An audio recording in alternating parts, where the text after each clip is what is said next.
This is NC Spin, an unrehearsed discussion on issues of interest to North Carolinians. Now, here is your moderator, Tom Campbell. Welcome to this special edition of NC Spin. As has become our tradition over the past few years, we're delighted to have Governor Pat McCrory come with us and talk about the year 2014 that just ended and look ahead to 2015. We want to begin by thanking the North Carolina Academy of Family Physicians for hosting us at their winter meeting at the Grove Park Inn. Welcome, Governor. It's great being back. It's great being here at the Grove Park Inn in Asheville. I'm going to get to spend the night with my wife in the Western residence. 2013 was your first year in office. Most observers believe that in 2014 you really hit your stride and appeared to be a lot more comfortable as our chief executive. How do you gauge the year that just passed? Well, there's no doubt about it. My team was in place once in the second year. You know, when you're first elected as governor, you're sworn in on January the 5th. The legislature has already been here, and we're still putting a team together to run a $20 billion department. So in the second year, the team was firmly in place. Their teams were in place, and what we accomplished, I think, is second to none, not only in this state, but in the nation. It's a reminder, when we came into office, we had the 5th highest unemployment rate in the nation. We owed the federal government $2.5 billion in unemployment compensation. We had a $535 million misforecast on Medicaid expenditures. And our teachers had not had pay raises in 5 years.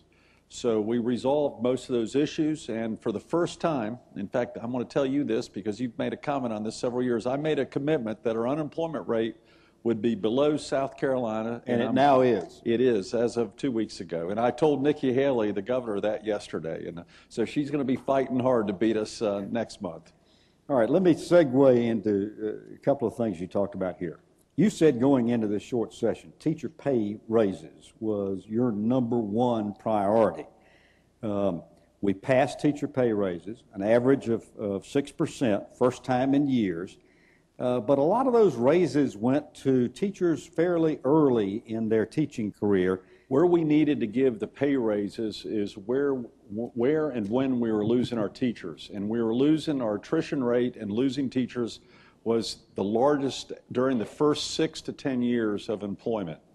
And that's when you typically lose teachers, and that's where it costs the students, it costs the principals, it costs the teachers. And we felt we needed to put more front-end money into the pay raises for entry-level teachers who were at this time before making just over $30,000 a year, and we needed up that. And some of the teachers actually got 10 to 15% pay increases.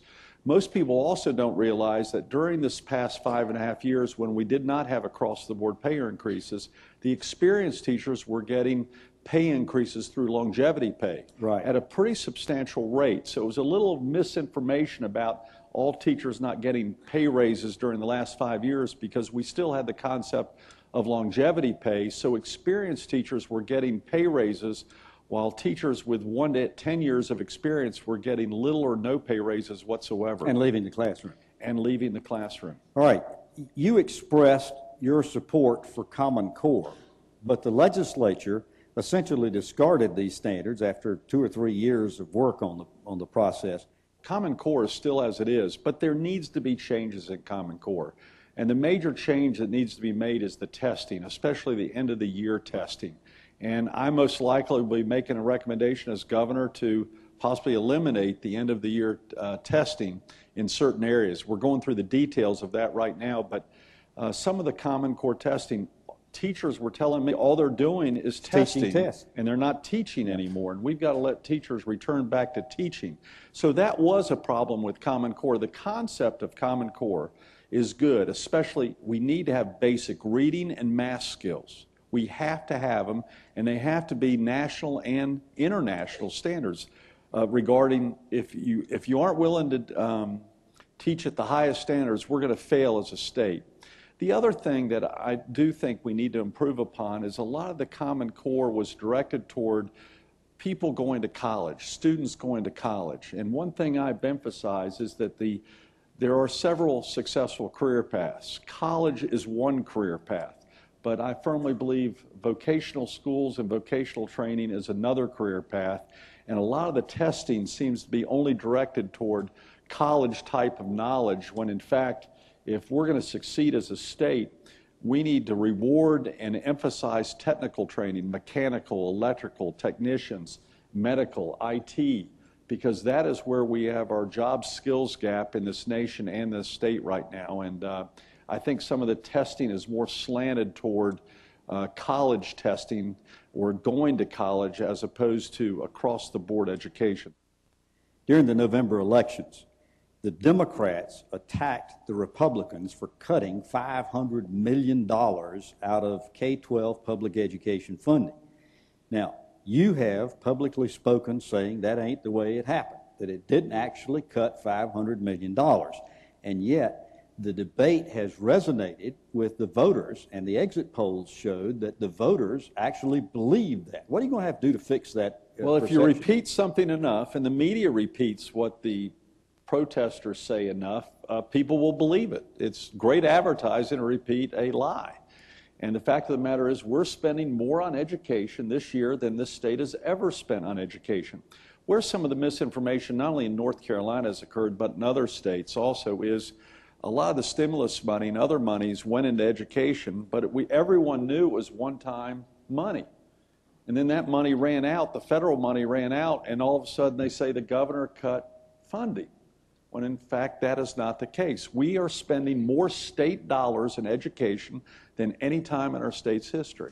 We hope you're enjoying our special conversation with Governor Pat McCrory. We'll be back after these messages. Phones are getting smarter, cars more efficient, TVs bigger and more stunning. Imagine the same innovation from agriculture. Meet the Plant Sciences Initiative at NC State, a proposed state-of-the-art research complex where world-class researchers will tackle agriculture's toughest challenges, like feeding the world's rapidly growing population while preserving natural resources for future generations. Join Farm Bureau and NC State in moving North Carolina to the forefront of ag research in the world. Visit keepaggrowing.org. Every year, North Carolina patients undergo 635,000 same-day surgeries. 72% of these surgeries are performed in our highest-cost hospital facilities, adding as much as $2,000 to every procedure. The state's outdated Certificate of Need law prevents competition from lower-cost, higher-quality same-day surgery centers, inflating healthcare costs and limiting patient choice. Tell state lawmakers it's time to lower healthcare costs now. It's time to make a simple fix to an outdated law, increasing patient choice and lowering healthcare costs now. You can help. Visit reformconnow.com and tell lawmakers it's time for a simple fix to an outdated law. It's time to lower healthcare costs now. How will North Carolina compete in a future where everything is accelerated? Join state leaders February 9th and 10th at the Raleigh Convention Center for the 30th Annual Emerging Issues Forum. Explore how innovators are thriving and how North Carolina can keep pace. Register now at emergingissues.org. We now return to our conversation with Governor Pat McCrory. First, I want to see your hands. Can you show? You don't seem to have coal ash on your hands. Yeah, but the TV ads have been saying that you do. What's up with well, this? I've got to let you know, now that I've seen all these TV ads, they've run over $1 million worth of ads against me when I wasn't even on the ballot this past 6 weeks. And it's sad that these are environmental groups that are spending money on negative, misleading TV ads instead of spending money on cleaning up the environment. And yet, when the coal ash bill was passed, you refused to sign it. It went into law, but not because you signed it. Help us understand that. The reason I didn't sign it, I agree with the 80% of the coal ash bill. What I don't agree with is a constitutional issue between the executive branch and the legislative branch. Very similar to the dispute that's occurring right now in D.C. I firmly believe the executive branch is responsible for executing the laws, the operations of government, and the legislative branch is responsible for making the laws. But when they passed the coal ash bill, and this goes along with some things that have been going on for 10 years, the legislative branch not only wants to pass the laws, they want to create commissions which they appoint, which then run the health department And I'm going, wait a minute, that's not your job. You can't have part-time legislators come in and start running our public health departments through commissions and other ways. You've got to let our secretaries do that. And it's the same argument that's occurring in Washington, D.C., where I think the president's overstepped his boundary in making law as opposed to executing law. You're talking about with the immigration law. And I'm challenging that too. So I'm being consistent and I'm being bipartisan. I'm challenging my Republican legislators in Raleigh, and I'm challenging a Democratic president in Washington, because I firmly believe in the separation of powers. And once that line is crossed, I don't think that's what the framers of the Constitution Governor, the court require. has just become much more active in our lives today than we have traditionally seen them. Tell us where we stand on same-sex marriages. We're under the Fourth Circuit, so I'm ordered by the courts, including the Supreme Court, to follow the law of the land. And that allows gay marriages at this point in time. It's being appealed through the Sixth Circuit at this point in time, but on that, until that ruling occurs, I have to follow what the Supreme Court says. Is this going to force the Supreme Court to finally Yes, hear and they this need issue? to, and they shouldn't have bypassed it through the Fourth Circuit giving us their order. But, you know, when I was sworn in as governor, I'm sworn to uphold the Constitution of not only North Carolina, but of the United States of America. And even when I disagree with the court, I'm going to follow what the law says. That's what I put my hand on a Bible to do, and that's exactly what I do, whether I agree with it or not. I want to talk a little bit more about November's elections. It was a big Republican year. Were you surprised it was so good? No, because things have gotten better compared to the way we were 2 years ago. And, you know, frankly, the editorials and the Huffington Post and the New York Times was saying North Carolina's going to heck, these new policies are going to destroy our state, and yada, yada, yada. But the fact of the matter is the results are showing for themselves. Now, that doesn't mean I agree with my legislature all the time, because I've had some disagreements, even with my own party. But overall, our tax reform, our new transportation, 25-year transportation plan, our getting rid of the $2.5 billion debt that we owe the federal government regarding unemployment. I mean, that's a tremendous progress in a year and a half, and I think the voters disagreed with a lot of the editorial pages. All right, obviously. In a couple of weeks, the legislature comes back into session. We got a new House Speaker. You were very close with Tom Tillis. You campaigned for him. Y'all were good friends. I was on the road with him a lot. Yeah. He and Susan. All right, now we got Tim Moore coming in here. You think you're going to be able to have as good a relationship with Speaker Moore as you had with Tillis? I think I will, and I need to. In fact, I think you need to. Tim and I had barbecue last week on Highway 74 in Shelby, and I not only ate with him, but I ate with his dad and his two sons, and we're building that relationship. He's already been over the mansion once. I've also had several conversations with Phil Berger. So they've got a job. You know, they've got very difficult jobs in trying to coordinate all the different factions in the House and Senate. But my team is going to be making proposals during the next several weeks and months on what legislative action we need in public safety, in health care, in transportation. All right, so when the legislature comes back into session, the report shows that for the first quarter of the year, revenues were $400 million less than they were last year. We will not really know until February what the real trend is going to be regarding future revenue, especially after the sales received from Christmas holidays. And then we really won't know until April. Income tax returns, because we changed the whole tax system. We won't know what the revenue is. Most people believe that the big problem is going to be in next year's budget, not necessarily this year's budget. We'll really start seeing the trends, whether or not the economic models that the financial people in the House and Senate said would work will work. So how do we go about fixing that? Even though we asked for it, that's been going on for 25 years. Oh, yeah, every administration's been asking for the 2% regardless.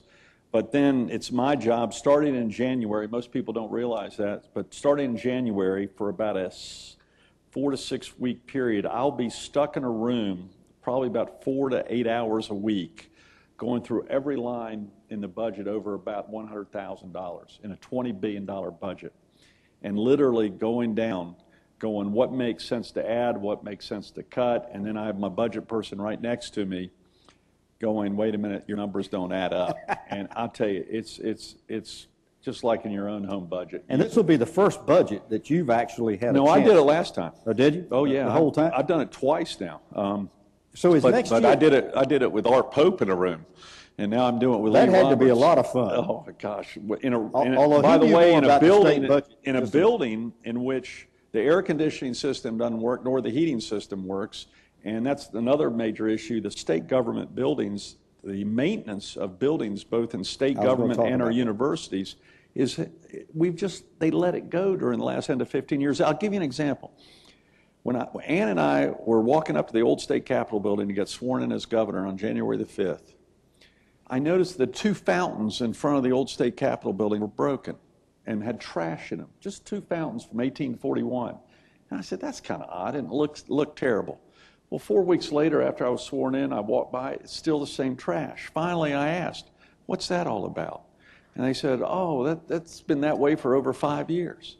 All right, so I want to talk about this for a second. You presented your 25-year transportation plan. At the end of in December, you listed where the money's going to go from. We've gotten away from the old funding formula, and with the strategic mobility funding formula is now in effect. That. Bipartisan support. Democrats and Republicans, over 80% of Republicans and 80% of Democrats voted for this. There is some bipartisan cooperation. We'll ask Governor McCrory to continue this conversation after we take this break.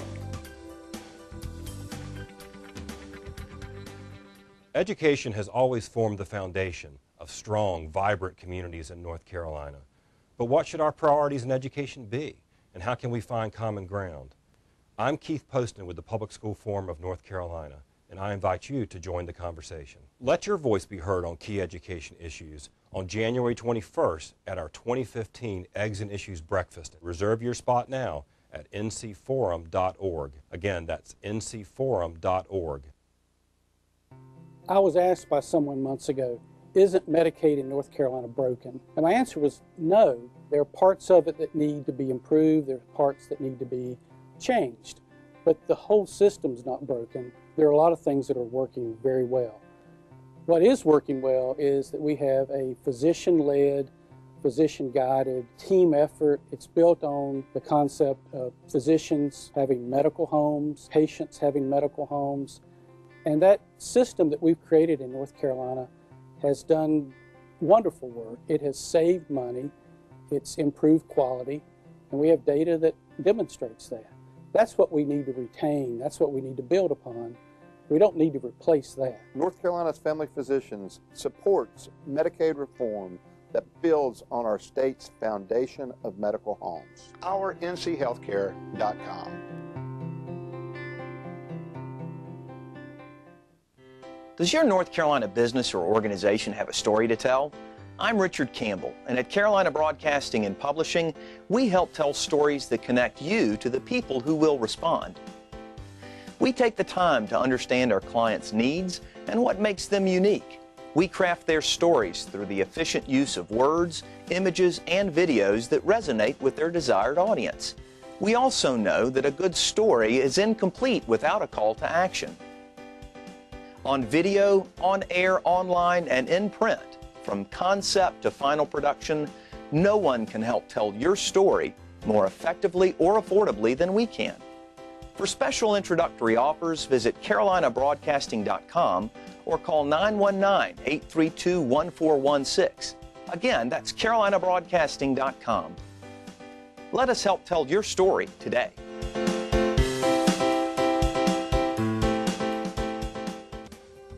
Welcome back to our special end-of-the-year interview with Governor Pat McCrory.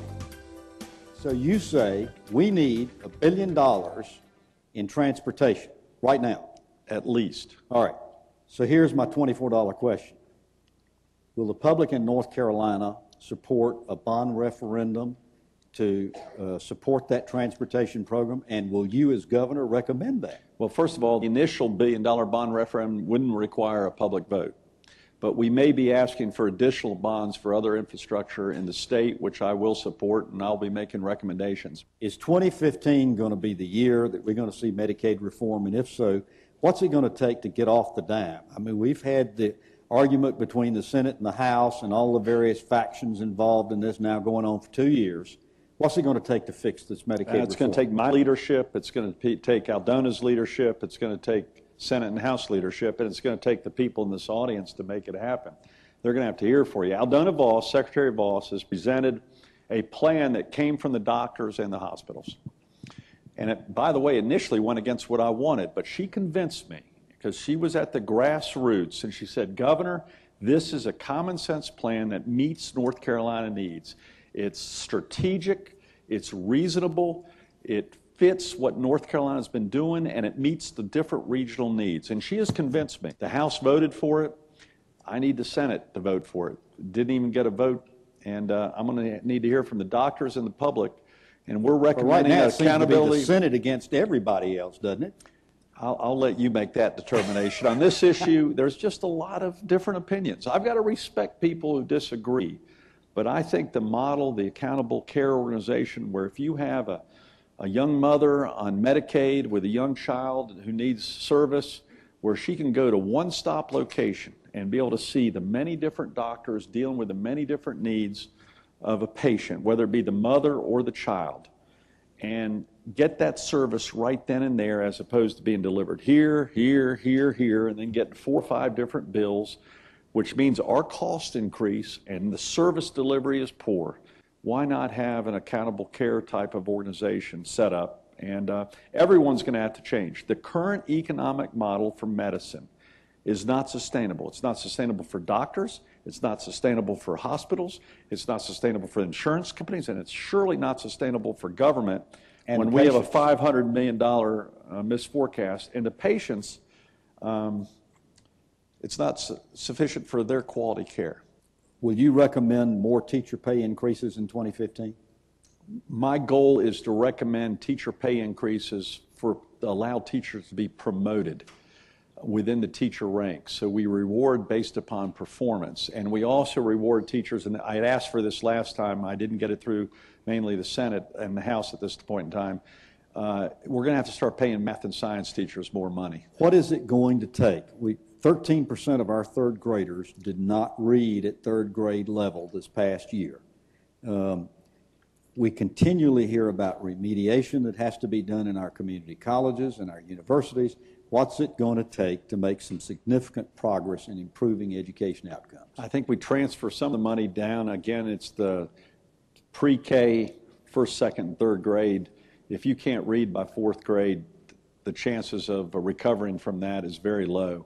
And that's where you ought to put your emphasis. And then in our community college system, I'm putting pressure on them. They're doing great work, but converting more of the money to reward those classes in which the graduates can get jobs. And all right, you've been more money there. You've been a big proponent for fracking. The Fracking Commission has completed their work, even though there are a lot of people that are concerned about the environmental impact of this.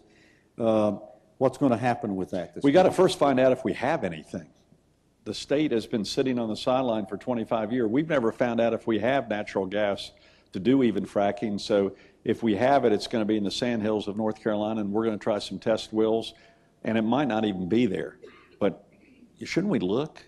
And the same thing with seismic testing. President Obama and his offshore Secretary Jewell has given me permission. I'm chairman of the Offshore Coalition of Governors, and I've worked with Democratic Governor Terry McAuliffe in Virginia and Nikki Haley in South Carolina and Georgia and Mississippi and Alabama. And I'm very pleased with the administration gave us the opportunity to begin seismic testing. Again, do we have the natural gas or oil off the coast of North Carolina? If we're going to get more money for health care, if we're going to get more money for teachers, if we're going to get more money for infrastructure, it's got to come from somewhere. You have to generate the new money. NC Spin is brought to you in part by the North Carolina Farm Bureau. The Farm Bureau and Agriculture. We keep North Carolina growing. Nobody ever imagined a mammogram machine being subject to CON law. If I want to invest our business dollars into technology that I think is going to benefit my patients and customers, we should be able to do that. I think it's time to take a law that was intended to protect the citizens of North Carolina and now is harming them and change it. I'm Dr. Bruce Schroeder, and I support CON reform. Visit reformconnow.com.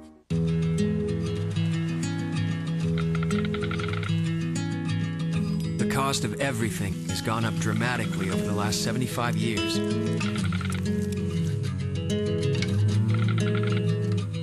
With one exception, keeping electricity affordable. That's the power of your co-op membership. Learn more at togetherwesave.com. North Carolina's Touchstone Energy Cooperatives, looking out for you. We now return to our conversation with Governor Pat McCrory. You have an opportunity now to speak to the voters, the public in North Carolina, about what you hope to do in 2015. What message would you have for them? It's continuing the Carolina comeback. I mean, this state was in horrible shape 2 years ago, much worse shape than the average state. And, you know, I think we have potential that's unlimited. We're the best state in the United States of America, from the west to the east to the Piedmont, and we've got to unleash the resources. The one thing I'm looking at right now, I'm working with all the universities where I'm coming up with an economic development system where we have the San Francisco area, we have the New York, Boston area, and I want the bottom part of the triangle, the vertex of the triangle, to be right here in the Carolinas, to bring new industry and new wealth and new opportunity to North Carolina, while also recognizing that manufacturing and agriculture is a major part of the economy. I've never given up on it. In fact, I think those two sectors are going to help us continue to get us out of this recession. And I have a bias toward those industries that make things and build things and grow things and produce things and innovate things. We cannot live off the service industry alone, because if we do, there's no one to pay the bill, including the medical bills. Governor, we thank you for your willingness to come before the people and talk about issues in which we're all interested. I think and I hope I speak for all the citizens of this state in saying that we hope you and our state have a sensational 2015. Next week, by the way, we return to our regular format on NC Spin. Thank you, Governor. Until then, stay informed and watch out for the spin.